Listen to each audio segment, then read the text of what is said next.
Алашорда үкіметінің құрылымы, құрамы ерекшелігінен бастасақ, ол қандай мемлекеттіліктің сипаты еді? Сонда Ленин жанында отырған азаматтарға айтады екен. Енді біз орнымыздан тұрып кешкі ас ішпесек, Мәскеуден айырылып қаламыз. Бұл нені көрсетіп тұр? Бұл қазақ тарихына, қазақ тұлғаларына жасалған геноцид еді. Бұны ұмытпаңыздар. Тағы да рахмет, осындай бізге білмей жатқан әлеуметтік желіден адасып кеткен нағыз ақиқатты мәліметтер беріп жатқаныңызға. Тағы да бір сұрақ, осы шешендік сайысқа көп таласқа түсетін сұрақ, бұл біз алаш аманатын сақтай алдық па деген, осы жайлы шағын ғана пікіріңіз болса. Бұл оқышы 3 сағат қатарынан көріп отырмыз. Иса Байзақұл деген Алаштың үлкен ақыны болған, қайраткер. Сол Иса Байзақұлдың бір сөзі бар, осы сөз жаттап былай дейді. Мезгілсіз, мерекесіз өмірден өткендердің әруағы мені дайт деп сыбырлайды дейді. Қандай ауыр сөз. Алаш қайраткерлердің қай-қайсы потенциясын толық бере алған жоқ, толық жазылған жоқ, толық көрсете алмады өзін. Атылып кетті. Ұрпақтар атылды. Әйел бала шағаларын соттады, ал жерде болды, жынды болды, ауру болды, орыстанды, шоқынды. Біздің тамырымыз үзіп тастады. Жаным-ай, қандай толқы. Мен саған қарап толқы. Бұл тақырыпты толқымай, жыламай айту мүмкін емес Алашты. Ғасыры бұрынғы көтерген ең өзекті мәселелер әлі күнге дейіндегі шешімін таппайды. Алаштың астында күн сөнгенше сөнбейміз, ендеше Алаштың қорлығына бермейміз. Адамдықтың жолына бастаған елдер соңында басқаға көңіл бөлмейміз. Қандай шайтан келсе де айлауына көнбейміз. өлер жерден кеттік біз, Бұл заманға жеттік біз, жасайды Алаш өлмейміз, жасасын Алаш, жасасын.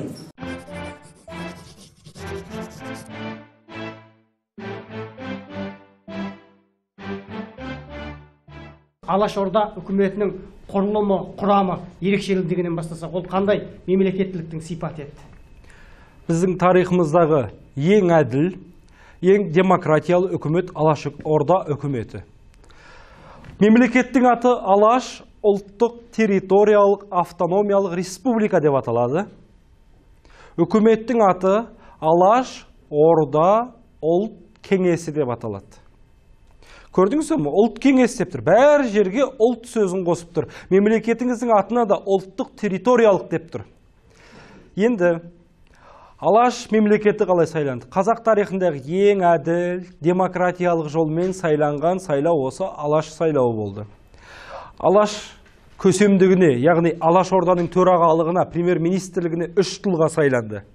Үшеуі де төре тұқымынан, үшеуі де Санкт-Петербург университетін алтын медальға бітірген үздік білімді азаматтар, үшеуі де бірнеше шет тілін еркін меңгерген азаматтар еді. Олар Әлихан Бөкейхан, Айдархан Тұрлыбайұлы, Бақтыгерей Құлманұлы. Айдархан Тұрлыбайұлы Санкт-Петербург университетінің заң факультетін бітірген. Әлихан Бөкейхан Санкт-Петербург императорлық орман шаруашылығы университетінің экономика факультетін және құқық факультетінің экстерін бітірген. Ал Бақтыгерей Құлманұлы Санкт-Петербург императорлық университетінің шығыстану факультетінің араб, түркі, парсы тілдері мамандығын 8 жыл оқып бітіріп, Қазақтан шыққан тұңғыш филология ғылымдарының кандидаты деген ғылыми атақты иеленген үлкен кадр маман болатын. Ал Алаштың 15 үкіметінің 14-ті жоғарғы дәрежелі маман, оның 14-ті жоғарғы оқу орнын бітірген, оның 8-і заңгер, 4-еуі экономист, 4-еуінің біреуі математик Әлімхан Ермекұлы, біреуі инженер Мұхамеджан Тынышбайұлы, біреуі аграр мамандықты бітірген, біреуі халықаралық қатынас мамандығын бітірген Уалитхан Танашұлы деген. Енді біреуі ғана бүгінгі тілмен айтқанда колледждік мамандықты бітірген, ол Отыншы Әлжанұлы, қорғаныс министрі қызметін атқарған. Алашорданың ең алғашқы шығарған бұйрықтарының бірі әскер құру. 1918 жылы, осыдан 100 жыл бұрын, 15 қаңтар күні Алаш әскері құрылды. Алаш әскерінің гимнін Міржақып Дулатұлы жазды, әнін де, сөзін де. Ал Алашорданың әнін, Алашорданың мемлекеттік гимнін Жүсіпбек Аймауытұлы жазған болатын. Бұны ешқашан ұмытпаңыздар. Біздің мемлекетіміз 1917 жылдың 12 желтоқсаны күні сағат 3-тен 15 минут кеткенде азан шақырылып, Алаш деп қойылып, 82 делегат шүкіршілік қылып, мемлекетті құрған болатын. Мемлекетіміз 1920 жылдың 5 наурызына дейін өмір сүрді. 2 жыл, 5 ай, 15 күн. Яғни біздің мемлекетіміздің тарихы бар. Де факто, де юре дейді оны ғылыми тілде. Яғни архив негізінде де, құжат негізінде де, конституциялық құқық теориясы бойынша да мемлекетіміз құрылған, әскері болған бар. Енді Алаш үкіметінде Әлихан мен Міржақып, Ахмет Байтұрсынұлы мен қатар жүрген азаматтар еді. 1905 жыл танысқан. Бірақ Алаш автономиясының үкіметіне Ахмет Байтұрсынұлы мен Міржақып Дулатұлы енбеді. Неге? Өйткені ол кісілер жоғарғы білім болмады, университет бітірмеді. Сондықтан біздің ұлттық министрлер кабинетінде сапалы білімді азаматтарды, бірнеше шет тілін меңгерген азаматтарды алды. Ал Ахмет пен Міржақып Әлихандарға көмекші, тілекші, атқосшы болып қызмет еткен болатын. Алаш автономиясының үлкен атқарып кеткен ісі 1918 жылдан бастап қазақтың оқығандарының барлығы бүгінгі Қазақстанның территориясын аралап жүрді. Аралаудағы мақсаты не? Қазақстан қай мемлекетпен шекарасы болатын болса, сол жерде кімнің қандай зираты бар, соның бәрін картаға түсіріп келіңіздер. Бұл өте табылған ақыл, өте мықты айла болатын. Себебі Қазақстанның территориясын дұрыс бекіту үшін зираттардың бәрін картаға түсіру керек болды. 1918 жылдан бастап 1919 жылдың күзіне дейін алаш қайраткерлері бүкіл Қазақстанды аралап, мынау Өзбекстанмен, Қырғызстанмен, Түркменстанмен шекараласатын, Қытаймен, Ресеймен шекараласатын барлық аймақтарды аралап, қай жерде кімнің зираты бар, онда қандай жазу жазылған барлығын жаңағыдай қағазға түсіріп алады. Енді жан-жақтан жиналған азаматтардың барлығы Семейде отырып ортақ карта жасап дайындайды. Кейін Мәскеуге Ахмет Байтұрсынұлы, Әлімхан Ермекұлы, Уәлитхан Танашұлы бастаған 3 азамат Лениннің қабылдауына барады. Бұл 1920 жылдың 26 тамызы. Болашақта 26 тамыз Қазақстанның территориялық тұтастығы бекітілген күн болып саналуы керек. Ұмытпаңыздар бұны. Ахмет Байтұрсынұлы кірмейді. Ленинмен сұхбаттасуға 2 азамат кіреді. Біреуі Әлімхан Ермекұлы, 28 жастағы Алашорданың вице-премьер-министрі, екінші Уәлитхан Танашұлы, Алашорданың сыртқы істер министрі қызметін атқарған азамат. Екеуі кіріп, Ленинмен 8,5 сағат сөйлеседі. Сонда бүкіл Қазақстанның картасын көрсете отырып, мына жерде мынандай азамат жерленген, яғни бұл қазақтың жері. Бұл біздің мұсылмандық таңбамыз бар деп көрсетіп отырады. Дау 8,5 сағатқа созылады. Сөйтіп Астраханды, Орынборды, Омбыны, Томбыны, Тройскті, Сартауды қазақ даласына алып қалады. Сонда Ленин жанында отырған азаматтарға айтады екен: енді біз орнымыздан тұрып кешкі ас ішпесек, Мәскеуден айырылып қаламыз деп. Бұл нені көрсетіп тұр? 28 жастағы Әлімхан Ермекұлының білімді, ақылды, мінезді екенін көрсетеді. Яғни Әлімхан итальян тілін меңгерген, Әлімхан мықты азамат еді. Міне, біздің үкіметтің азаматтар осындай болды. Қазақтың жерін математикадан шыққан тұңғыш қазақ профессор осыны қорғап қалды. Енді сіздерге бір қызық айтайын. Дерек қызық болғанымен мен бұны білмедім, бірақ сіздер біліп жүріңіздер. Мен болашақта деректі фильм жасатып жатырмын осы тақырыпта. Сол кезде көресіздер. 2017 жыл, осыдан 6 жыл бұрын Астанада тұратын едім. Бір алаш қайраткері Барлыбек Сырттанұлы деген азамат болған, қазақтың конституциясын жазған. Сол кісінің немересінің 2003 жылы Индустриальная Караганда деген газетке берген сұхбатын тауып алдым. Ол кезде 82 жаста екен. Кейін ойладым, мына кісі өліп қалған шығар деп. Сөйтіп ұйықтасам да әлгі кісі есімнен кетпеді. Қой, қарағандылық достарым арқылы іздеп көрейін деп іздестіріп таптым. 2017 жылы ол кісі 97 жаста екен. Телефон нөмірін тауып алып сөйлестім. Бәленбай Түленбаймын деп таныстырдым. Сізбен танысқым келеді, Қарағандыға барайын дедім. Инстаграм парақшамда ол кісімен түскен суретім бар, көріңіздер. Сұхбатым да бар. Сөйтіп Қарағандыға бардым әлгі кісіге. Адресін айтты. Жанымда Қарағанды университетінің профессоры Нұрсахан Ахметқызы Бейсенбекова апайым және облыстық Қарағанды орталық Қазақстан газетінің журналисті, сол кездегі Жәнібек Алиман деген ақын жігіт бар, қазір Егемен Қазақстанда істейді. Үшеуміз бардық. Нұрлыхан Қалқаманұлы деген азамат бар, фотограф. Төртеуміз барып апамен кездестік.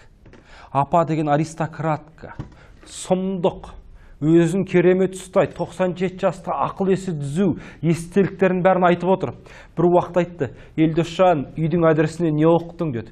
Ол кезде Қарағанды көшесі Ленин деп аталатын, қазір Абай даңғылы болып өзгертілді.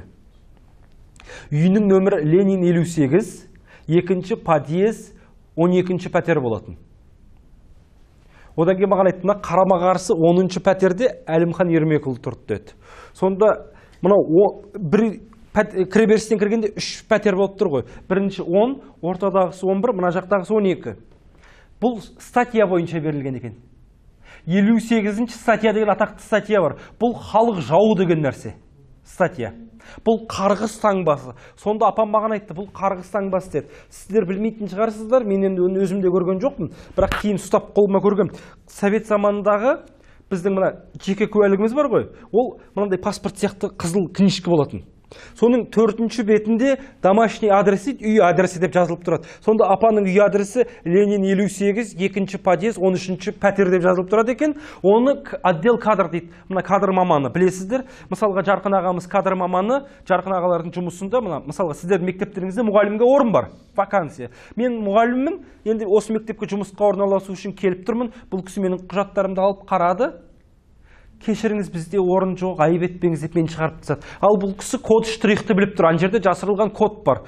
НКВД-ның, КГБ-ның жасаған нәрсесі. Бұл халық 58-ші статья деген халық жауы, отанын сатқан деген сөз. 2-ші пункт деген отанына аса ауыр қылмыс жасаған дегенді білдіреді. Оның 13-ші бабы халық жауының ұрпағы дегенді білдір, яғни ұлы қызы деген. Сонда мына кісі менің нәрсемді білетті, мені ренжітпейді, қоғамнан бөлмейді, бірақ мені жылы ғана шығарып салады, жұмыс жоқ деп.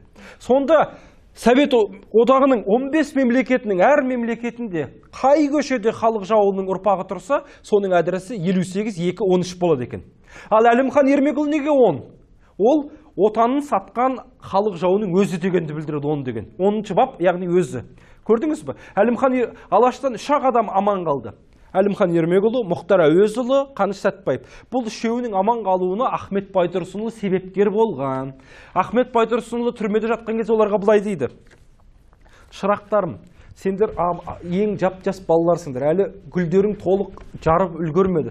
Сондықтан сендер барлық кінәні маған жабыңдар дейді. Кейін Ахмет Байтұрсынұлын тергеуге шақырғанда былай дейді: Мағжан Жұмабай таныдыңыз ба дейді.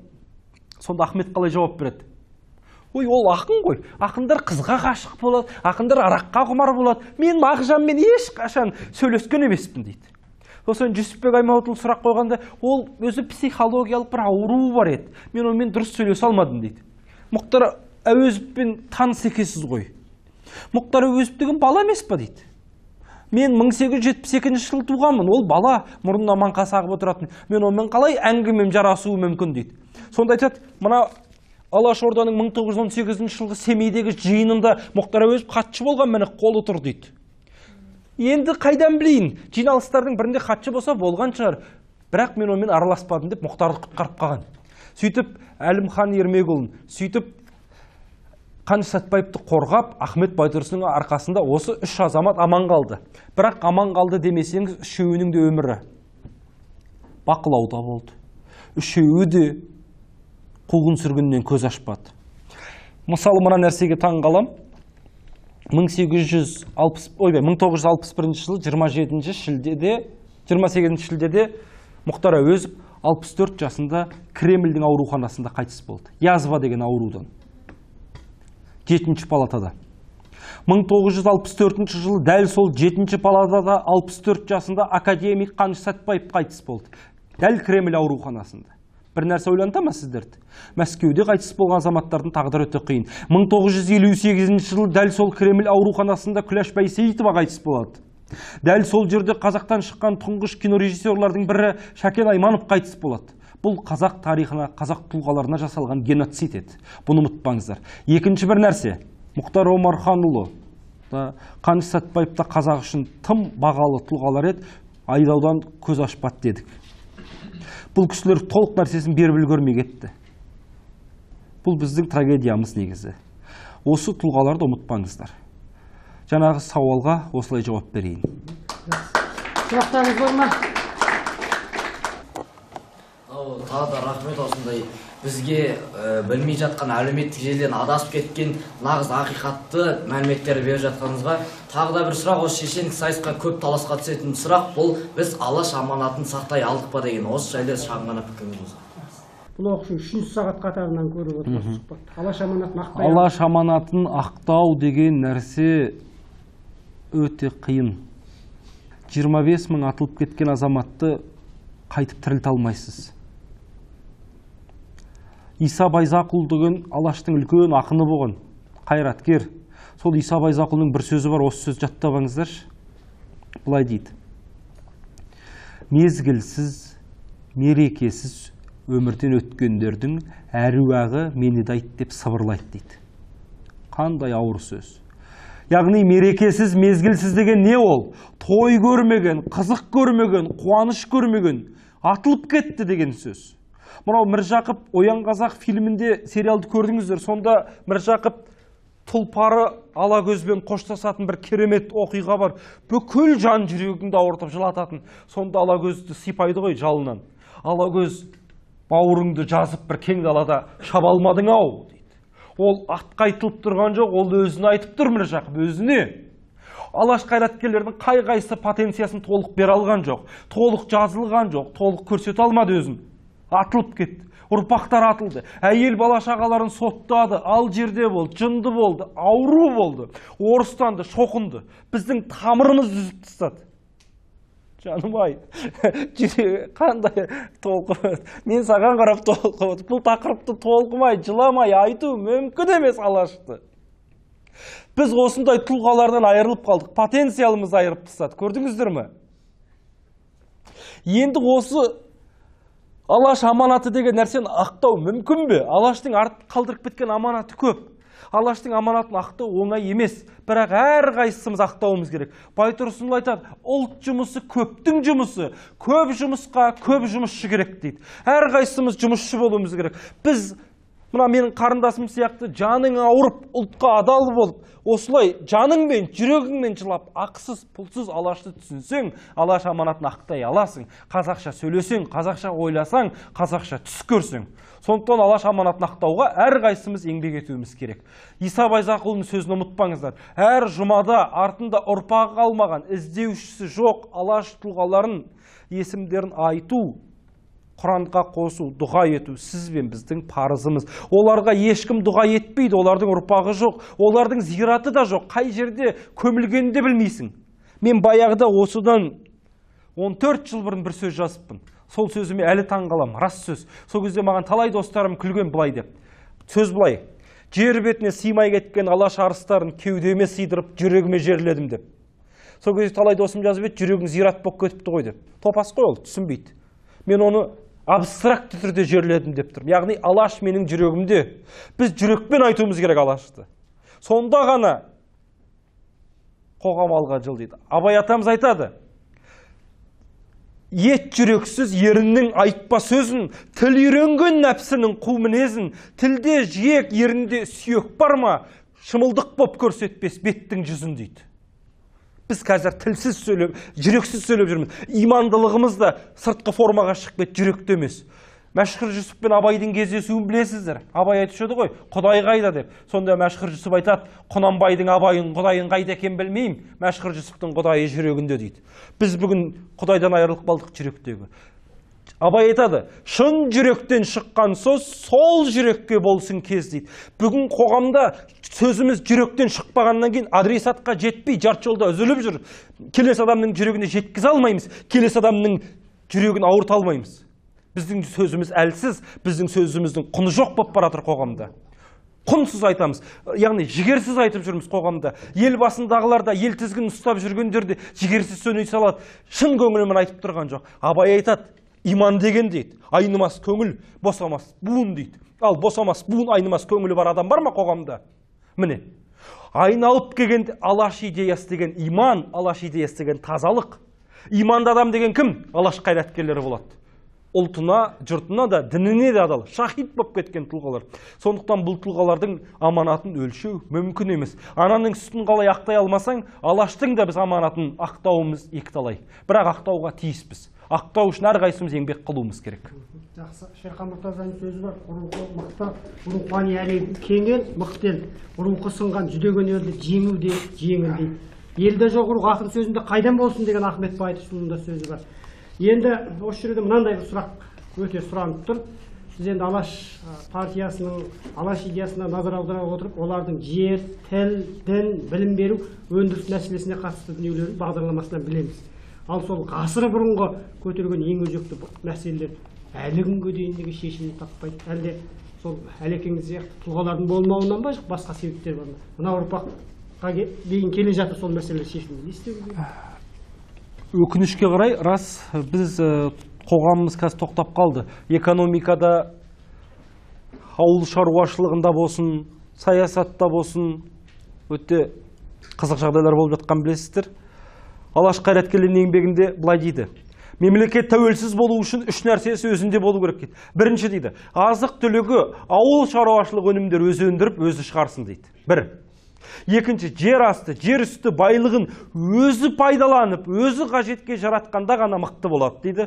Үшінші дейді, өнеркәсіп, жеңіл өнеркәсіп даму керек дейді. Өндіріс болу керек дейді. Яғни киім тоқылу керек. Өкінішке қарай, ұлы сөздің ұяты жоқ. Бүгін киіп жүрген іш киіміміздің бәрін қырғыздар тігіп береді. Шолығымыздың бәрі қырғыздардан, аяқ киіміміздің бәрі Қытайдан, үстімізге киіп жүрген киімнің бәрі Түркиядан келіп жүр. Қазақстаннан бір киім шықпайды. Қазақстан тіпті тіс шұқитын ағаштың өзін шығара алмайды. Ұят нәрсе. Шерхан Мұртазаның айтқан бір сөзі бар. Қазақ деген дейді, алтын толы сандықтың үстінде тыр жалаңаш отыр дейді. Біз шын мәнінде қазақта жер асты, жер үсті байлығы бар, соның үстінде тыр жалаңаш отырмыз. Мен өмірде бір нәрсені істеймін, жігіттер, қыздар, сіздер де соны істеңіздер.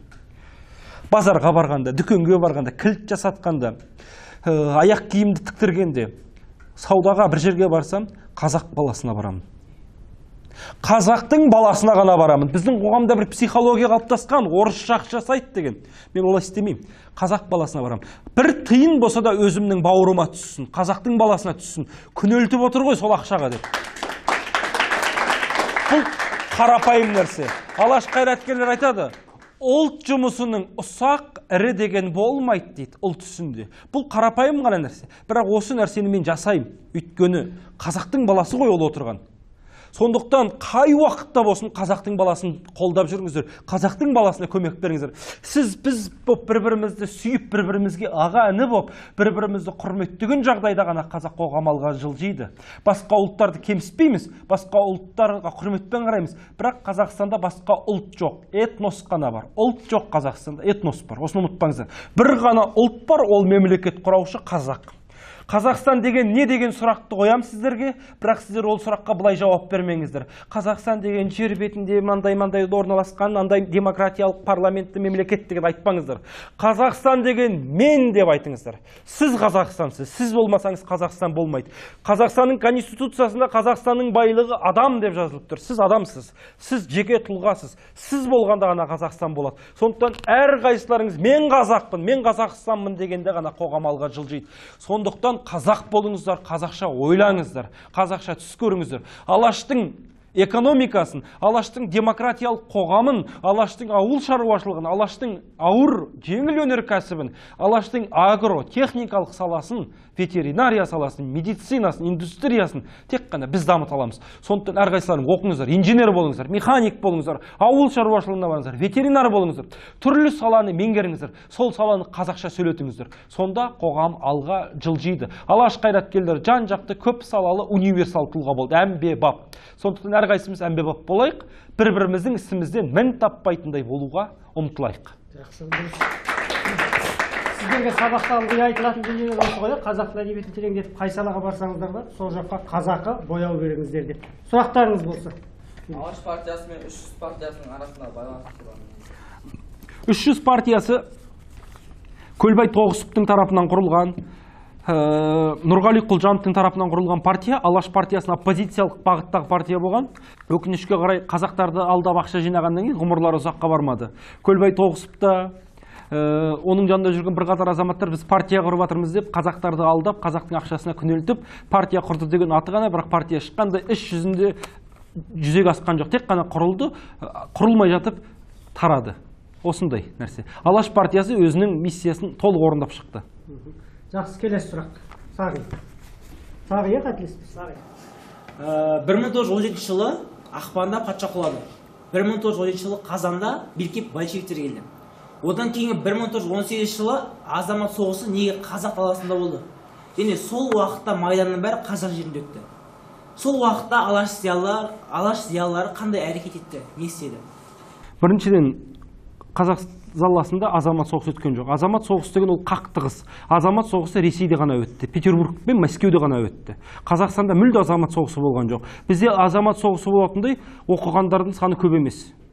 Бізде бір ғана партия болды, Алаш партиясы, бір ғана топ қана болды, Алаш тобы болды. Ал патшалық билікте эсерлер болды, кадеттер болды, большевиктер болды, меньшевиктер болды, дворяндар тобы болды. Әртүрлі көзқарастық топ болғаннан кейін азамат соғысы жанданды. Яғни азамат соғысы деген не? Билікке әрқайсының мүддесі бар, әрқайсы таласқысы келеді. Оның ішінде патшалық Романовтар әулеті де тұр. Оның ішінде Романовтар әулетінің қол астында болған Байшыкеш, және князьдар, дворяндар болып тұр. Оның ішінде Ленин сияқты сырттан ақша алып келгендер бар. Оның ішінде Троцкий сияқты байларды пайдаланып отырғандар болды. Оның ішінде ақ гвардияшылар болды, жаңағы Атаман Дутовтар сияқты азаматтар. Солардың тобы ықпалында болғаннан кейін билік өзара таласқа түсті. Қазақ даласында ешқашан азаматтық соғыс болмаған. Біз 1920 жылға дейін өз арамызда ғана дамып келдік. Осы Алаш өкімет өмір сүрді. Түркістан Орал майданы деген ол жерді қорғау мақсатында большевиктерге, жаңағы ақтарға қарсы күрестер ғой ол. Біздегі. Мағжан. Ассалаумағалейкум, сізге рахмет. Мынандай оқиға қоғамда айтылып жүр. Бауыржан Момышұлы мен Мағжан Жұмабаевтың 10 жылдан кейінгі кездесу жалпы. Мағжан Жұмабаев 38 жылы қаза болды десе, 48 жылы Бауыржан Момышұлы көрді деген ақпараттар бар. Осы оқиғаны қаншалықты растайсыз? Мен бұл туралы мақала жазғам. Сіздер мына менің атым Міржақып фильмінде көрдіңіздер ғой, Жалған Міржақыпты. Ол уақытта интернет жоқ, білесіздер. Телевидение жоқ, тұлғаларды толық танымайды. Атақты тұлғалардың өлеңін жаттап алып, Мағжан болып, Міржақып болып ойнағандар өте көп. Жүсіпбек Аймауытұлының екі шәкірті болған, бірі Шымкенттегі техникумда оқыған, біреуі Әбділда Тәжібаев, екіншісі Бауыржан Момышұлы. Бауыржан Момышұлы алашшыл болды. Әбділда Тәжібаев өкінішке қарай сәбетшіл болып, Мағжанды айдатып жіберген адамдардың бірі болып қол қойды. Мағжан айдалып баратқанда айтты, талайлардың түбіне жетесің әлі сен ақсақ деді. Сонда қызметке бола Мағжанды ұстазды қиып жіберген болатын Әбділда Тәжібаев. Мағжан 60-шы жылы ақталып кететін еді. Мағжанды ақтатпай қойған Әбділда Тәжібаев болды.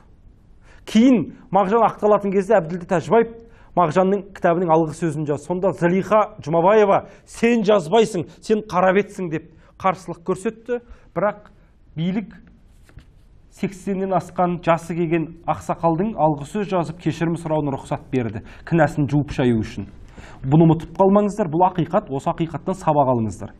Яғни сіз кім болсаңыз, о болыңыз, ұлтыңызға ешқашан қастандық, сатқындық жасамаңыз. Сатқындық ауыр күнә кешірілмейтін нәрсе. Ал Бауыржан Момышұлы расында Мағжанды 1927 жылдары көрген, бірақ 48 жылы Мағжанды көрмеген. Оны Бауыржан Момышұлы өзі жазған жоқ естелігінде. Ол кісі естелігін Мекемтас Мырзахметұлына айтқан. Бірақ Мекемтас Мырзахметұлы естелігін 2008 жылдары кітапқа түсірді. Ол кезде ол кісі ақсақал ұмытып та қалуы мүмкін. Араға үшінші адам араласқан кезде естеліктің дәмі бұзылады. Сондықтан мен бұған өз басым сенбеймін. Мағжанды 1938 жылы 19 наурызы атып тастаған болатын. Өйткені Мағжан тұраншыл ақын еді, пантюркист. Мағжанның Түркістан деген өлеңі Түркістан қаласына арналмаған. Жігіттер, қыздар Түркістанға арналмаған. Оның ішінде бір сөз бар. Арқаның ақтан кері сарыарқа дейді. Түркістан сенің де далаң ұмытпа дейді. Өйткені қазақ даласы ол кезде бөлініп бара жатып, патшалық билік бізді 3 губернияға, 6 облысқа бөліп тастаған. Түркістан генерал губернатор, дала губернатор, Орынбор губернатор, білесіздер. Сонда Түркістанды сақтап қалу үшін Мағжан Түркістан екі дүние есігі қойды. Ол кезде 5 Түркістан болған. Батыс Түркістан, Шығыс Түркістан, Орталық Түркістан, Ұлы Түркістан болған. Біз барлық Түркістан айырылып қалдық, тек қана бір Түркістан ғана қалды. Ол бүгінгі Қытайдағы Шығыс Түркістан. Мына біздің топырағымыз Қазақстан, Ұлы Түркістан болатын. Кейін бір нәрсеге назар аударыңыздар, 1968 жылы Алаш қайраткерлерінің ізін көрген Алаштың өзі болатын Міржақыптың қызы Гүлнармен бірге оққан, екеуі қатар туған 1915 жылғы Ильяс Есенберлин деген қазақтың ұлы бір азаматы бар, мықты. Сол Ильяс Есенберлин алаш қайраткері, халық жауы батылып кеткен Хамза Жүсіпбековтің қызы Диляраға анасын алдырып алуға күш салады. Сол кезде өзі айдалып кетеді. Ол кезде ол 51-ші жылы мына Абай атындағы опера балет театрының директоры болған. Айдаудан келгеннен кейін Қонаевтың қабылдауына кіреді. Өйткені Қонаев екеуі бірге Мұхамеджан Тынышпайұлының шәкірті болған. Екеуі де алаш қайраткердің тәрбиесін көрген. Екеуі де инженер металлург болған. Қонаевтан жазушы баспасының директорлығын сұрайды. Қонаевқа Алла разы болсын. Үлкен еңбегі Қонаевтың жазушы баспасына Ильяс Есенберлин алып келу. Ильяс Есенберлин жазушы баспасына келе салып, Әбіш Кекілбай сияқты, Мұхтар Мағауин, Қабдеш Жұмаділов сияқты, Сопы Сматаев сияқты азаматтар жинап қазақ тарихына үлкен бетбұрыс жасады.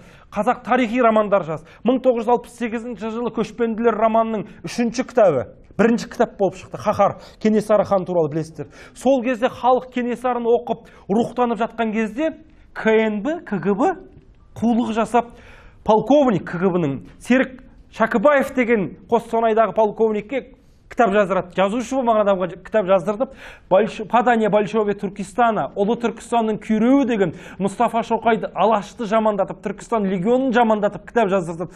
Ол кітаптың тиражы 500 мыңнан болады. Ойлап көріңіз. Сөйтіп қазақ қоғамының санасын улай бастады. Алашты, Түркістанды фашист қылып көрсетті. Көрдіңіздер ме, қалай қорқады? Ильяс Есенберлиннің бір ғана романы Кенесары қазақ қоғамының рухын көтеріп жіберетін болса, сол жастар оянып кетпеу үшін әдейі роман жаздырды, Түркістанның құлауы. Сөйтіп санамыздан Түркістан деген ұғымды жойып жіберген болатын. Бұны ұмытпаңыздар. Сондықтан Мағжан деген туралы әңгімелер, оның бәрі аңыз ертегі. Жақсы. Рахмет, сізден 3-ші сағат бойы көріп отырып, өте толқып отырмын. Біріншіден алғыс білдіремін. Менің 2 сұрағым бар. Бірінші сұрағымды айта кетсем, бағана өзіңіз де айттыңыз, тіліңізге тиек етіп отырсыз, қайта-қайта жаңағы Оян қазақ фильмін. Сол фильмде Міржақыптың атын жамылып, халыққа жылу жинайтындар бар. Содан кейін өзіңіз бағана рушылдықтың тақырыбында көтеріп кеттіңіз. Сол қазіргі қоғамда түсініп қалыптасып қалған рушылдық деген қазір ру бір бөлініп ағайын болып, мына ағайынды шеттетуге сияқты сол үшін пайда болған сияқты көзқарастар бар да. Сол нәрсе шынында тарихта қалай көрініс тапқан? Ал қазір оны шешудің қандай жолдары бар? Және екінші сұрағым бізде мынадай түсінік бар, қоғамда алаш зиялыларын атылды деген қағаз жүзінде жарлықты шығарып, бірақ оларды тірі алып қалып, КСРО-ның политикасына, яғни саясатына қолданған деген сияқты. Сол пікір қаншалықты рас? Екінші сұрағыңыз өтірік, мүлде ондай болмаған, атып тастаған, ұрпақтарын бәрін айдап жіберген, сүйектері дәлелденді ғой, көрініп отыр қазір. Сондықтан оларды ешқашан билікке пайдаланбайды. Советтік билік өзі топас, ақымақ, оқымаған адамдар болатын болса, оқыған адамдарды олар қалай пайдаланады? Сондықтан бәрін атып тастаған. Оларға білімді, қоғамды алға жылжыта алатын, басқа адамның жүрегіне оятатын адам керек емес еді. Сондықтан олар қорықты. Бұл екінші сұрақ, осымен жауап. Бірінші сұрағыңыз, қазақ қоғамы руды не үшін пайдаланды? Руды тегін білу үшін және өз рудындағы адамға қыз алысып, қыз беріспеу үшін ғана болды. Ру тектілік үшін болған. Бүкіл түркі халықтарының ішінде өзбегіңіз бар, қырғызыңыз бар, түрігіңіз бар. Өзінің бөлесіне туған апалы сіңілінің балалар бөлелер бір-біріне үйлене береді, кузендерді қойып. Тек қана қазақта ғана үйленбейді бұл нәрсе. Бұл біздің тектілігіміз, тазалығымыз еді, бабадан бабаға жалғасып келе жатқан. Бірақ біз 20 ғасырда мына советтік саясат бізді руға жегіп тастады. Сексеуіл ұрған сияқты ру арқылы пайдаланып алып, біз содан қоғамда рушыл болып кеттік. Рушыл қоғамда ешқашан алға жылжу болмайды. Қазір мен мынандай нәрсені жек көремін. Біз мысалға Ахмет Байтұрсынұлының мерейтойы болды, былтыр 150 жылдығы. Ахмет Байтұрсынұлының ру Үмбетей. Үмбетейлер біздің атамыз деп шықты. Ахмет Байтұрсынұлы Үмбетейдің адам емес, Ахмет бүкіл түркі халықтарының, қазақтың, қырғыздың, түркінің, Әзербайжанның тұлғасы. Қазақтың масштабынан шығып кеткен, ол үлкен деңгейдегі адам. Ахметті рудың арасында қарау ақмақтық, топастық, надандық, рудың деңгейінен шығуымыз керек. Біз нәрсені болсын румен ойлаймыз, рудың деңгейінен шыға алмаймыз. Румен ауырған адам ешқашан алға жылжи алмайды. Румен ауыратын адам топас. Біздің қоғамда ескерткіштерге қарап отырсаңыз, қай жері кімнің ауылы екенін байқап отырасыз. Румен ауырады. Ескерткішті ата-бабаңызға қоймаңыздар. Менің ақшам болатын болса, ешқашан ескерткіш соқпайтын едім. Өйткені ескерткіштің басына құс келіп тышып кетеді. Сол тышып кеткен құсыңды сүртіп тазалап отырған біреуді көрмедім менің атамның басына түшіп кетті деп. Құр ескерткіш жансыз нәрсе қоғам үшін пайда бермейді. Мен руластарым айтам өзімнің. Енді менің де руым бар ғой енді, бірақ мен Алаш руым деймін, мен бөлінбеймін деймін. Менің руым Алаш, менде ру жоқ деймін. Бірақ руластарым мен чатқа қосып қойып атамызға ескерткіш жасаймыз, ас береміз, көкпар береміз дегенде былай қарсылық танытамын. Біріншіден өлген адамға ас керек емес. Атта көкпар да керек емес, ескерткіш те қажет емес. Сол ескерткішке берем деп отырған 100 миллионыңды сол атаң шыққан ауылда 3 ауысымды мектеп тұр. Сол ауылға мектеп сап бер, спорт салонын салып бер, газон қойып бер, стадион салып бер, компьютерді кабинет жасап бер, ауылыңа жол сал. Міне, халық пайдалансын, халық игілігін көрсін, сонда халық айтсын, бәленбай рудағы батырдың игілік шарапатын көріп отырмыз деп. Әйтпесе жансыз ескерткіштен не пайда? Ас болады. Bir gün ас ішесің, аяғыңды босатасың, бітті. Тән қалауын орындадық. Одан кейін көкпар бердік, бәйге бердік. Bir gün айтармыз, 2 күн айтармыз, 3-ші күн ұмытылады. Одан не пайда? 20-шы ғасырдың басында қазақ айтады, алаштар. Білім жарысы деген мақаласында қазақ әлі бәйге беріп, көкпар ойнатып, ас беріп, сонымен ғана жүр. Қашан ғылым дамытады деді. Біз содан әлі ұзақ алысқа кеткен жоқпыз, Алаш заманнан кері қалып қалдық. Сондықтан рушыл болмаңыздар, рулық санадан арылыңыздар. Ұлттық сана керек бізге, ұлтын ғана сүйетін. Енді осы Алаш идеясын, Алаш аманатын, Алаш рухын терең түсінудің ең оңай жолдары мен тәсілдері қандай? Және соны насихаттаудың өзі түсініп. Телефон алып заметкаларыңызға жазбаңыздар. 5 кітап айтам. Бұл өте маңызды. Дәл қазір сіздер оқитын өте маңызды 5 кітап. Бірінші, Ғалым Ахметов деген Алаш қайраткерінің көзін көрген, ұрпағын көрген үлкен жазушы болған. Ғалым Ахметов. Сол кісінің Алаш болғанда деген кітабы бар. Өте керемет кітап. Тарихи, нанымды, шынайы кітап. Оқыңыздар. Алаш болғанда. Біздің бабаларымыз Лондонда қалай оқыды, Мысырда қалай оқыды, Стамбулда қалай оқыды, Бағдатта қалай оқыды, Москвада, Варшавада, Прагада қалай оқыды, соны керемет жазып шыққан. Оқыңыздар. Алаш болғанда. Екінші кітап Гүлнар Дулатова, Шындық шырағы. Міржақып қызы. Алаш қайраткер ұрпағы 98 жасында қайтыс болған Гүлнар анамыздың керемет естелігі бар. Сонда Алаш қайраткерлерінің әкелігі қандай, аналығы қандай, қайраткерлігі қандай, керемет жазып шыққан. Шындық шырағы деген кітап. Тауып алыңыздар, керемет кітап. Үшінші кітап Сағымбай Жұмағұл, менің ұстазым, профессор, Астанадағы Еуразия университетінде істейді. Сол кісінің естеліктегі Алаш деген керемет кітабы бар. Сол естеліктегі Алаш деген керемет кітаптың ішінде Алаш қайраткерлерінің, ұрпақтарының естеліктерін береді. Тауып алыңыздар, естеліктегі Алаш, 3-ші кітап. 4-ші кітап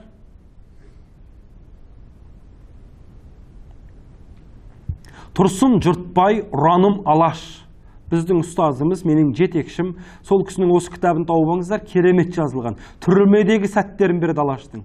Өте керемет, оқыңыздар. 5-ші кітап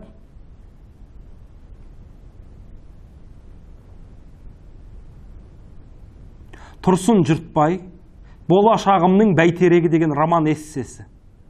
Бұның ішінде Шәкәрім, Абай, Мағжан, Әлихан, Ахмет барлығы бар. Болашағымның бәйтерегі. Атын көріп тұрсыздар ғой, болашағымның бәйтерегі, бәйтерек дегенне. Соны өздеріңізге, нағыз сіздердің жастарыңызда оқитын кітап, оқыңыздар, өте керемет жазылған. Одан кейін осының сыртында 2 кітапты міндетті түрде оқыңыздар. Сәкен Сейфуллиннің Тар жолтайға кешуін және Сәбит Мұқановтың Өмір мектебін, 3 томдық романын. Бұны оқыңыздар, бұл керек сіздерге. Осы кітапты оқысаңыздар, Алаш тұлғаларын танисыздар, Алаш тұлғаларын білесіздер. Енді сіздерге Алашша ұлтқа қызмет етудің 2 сөзін ғана айтам. Бірінші, Әлихан Бөкейхан масондық ложада болған. Масонская ложа дейді, білесіздер, ол еврейлердің құрған ұйымы. Масонская ложа деген, полярный звезда деген масондық ложада болады. Соған кіргеннен кейін Әлиханды көп азаматтар сынайды, кезінде сен масондық ложада болып едің, енді қалай қазақшыл, алашшыл бола келдің деп. Сол кезде Әлихан былай дейді: мен қазаққа әскер алу үшін ақша керек болды дейді. Ақша үшін дейді, мен еврейлермен, масондармен жұмыс істедім дейді. Мен дейді, қазақ мүддесі үшін шайтанмен жұмыс істеуге бармын дейді. Осы сөзді ұмытпаңыздар. Қазақ мүддесі үшін шайтанмен жұмыс істеуге бармын. Сізге де сондай бір тағдыр сынағы келсе, шайтанмен қазақ мүддесі үшін жұмыс істеуіңіз керек. Бұл бір сөз. Екінші, Ахмет Байтұрсынның сөзі, ол былай дейді: маған ақ болсын, қызыл болсын, бәрібір дейді. Қазақ мүддесіне жұмыс істейтін үкіметке мен барымды салуға дайынмын дейді. Осы нәрсені ұмытпаңыздар. Енді совет қайраткерлерінің ішінде біз бір тұлғаны ұмытпаңыздар, бұл Сәкен Сейфуллин. Сәкен Сейфуллин, коммунист, большевик болған. 25 жасында Қазақстанның премьер-министрі болған. Премьер-министрі болғанда ұлт ұстазы Ахмет Байтұрсынның екеуінің көзқарасы екі түрлі. Ахаң алашшыл демократ, мына кісі коммунист. Сонда ұлт ұстазының 50 жылдық мерейтойын тойлап, 50 жасын тойлатқан. Қазақ тарихында тұңғыш юбилейді жасаған Сәкен Сейфуллин. Сәкен Сейфуллиннің арқасында ұлт ұстазының тойы тойланған. Бұл ең үлкен тұлғаға деген бағалау, керемет. Екінші, Сәкен Сейфуллиннің Ахмет Байтұрсынның тілегін ескере отырып жасаған ерлігі біздің қазақ деген мемлекетіміздің атын қайтарып беруі. Біз 1925 жылға дейін қырғыз мемлекеті болдық, қырғыз республикасы. Ал бүгінгі қырғыздар қара қырғыз республикасы болатын. Сондықтан Сәкен Сейфуллин қатені қате дейік, қатені түзетейік деген үлкен мақала жазып, Қазақстанның атын Қазақстан деп алып берген Сәкен Сейфуллин болатын. Және қазақ тілін мемлекеттік тіл қылып, тіл туралы 9 ірі мақала жазып, премьер-министр болып тұрғанда тілдің мемлекеттік тіліміздің ресми іс қағаздар тілін айналдырып берген. Бұл Сәкеннің үлкен ерлігі. Және Сәкен Шәкәрімнің Сүйінбайдың шығармалар жинағын шығаруына үлкен ерлік қосты. Бүгін айтып жүрген қазақтың 1000 ән 500 күйін Сәкеннің арқасында ноталанған.